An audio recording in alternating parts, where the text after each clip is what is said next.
ಮಾಡಬೇಕಂತ ಯಾರೇ ತಲೆಯಾಗಿದ್ರ ಅದನ್ನ ತೆಗೆದು ಬಿಡ್ರಿ. ನಮ್ಮದು ಬಹಳ ಸರಳವಾಗಿ ಗಟ್ಟಿಯಾಗಿ ನಿರಂತರವಾಗಿ ಈ ಹೋರಾಟ ಮುಂದುವರಿತದ. ಅದಕ್ಕೆ ಬಹಳ ಸುಶಿಕ್ಷಿತ ತಯಾರಿ ನಮ್ಮ ಮಲ್ಲಪ್ಪನವರು, ಬಸವಣ್ಣ ಸೌಕರ್, ಎಲ್ಲಾರು ಕೊಡ್ಕೊಂಡು ಮಾಧವ ಸೌಕರ, ಗೋಪಾಲ್ ಕುಕ್ನೂರವರು ಅಧ್ಯಕ್ಷರು ಎಲ್ಲಾರು ಈಗಾಗಲೇ ಮೀಟಿಂಗ್ ಮಾಡ್ಯಾರ. ಅದೊಂದು ತಾರ್ಕಿಕ ಅಂತಿಗೆ ಹೋಗ್ತದ, ಚರ್ಚೆ ಆಗ್ತದ, ನ್ಯಾಯ ಸಿಗ್ತದ, ಗುರ್ಲಾಪುರ ಮನೆಯೊಳಗ ಸಿಗ್ತದ. ಇದು ಸತ್ಯ.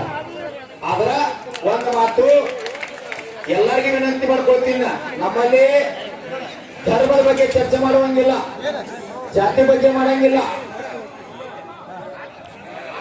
ಕೇವಲ ರೈತರ ಪರವಾಗಿ.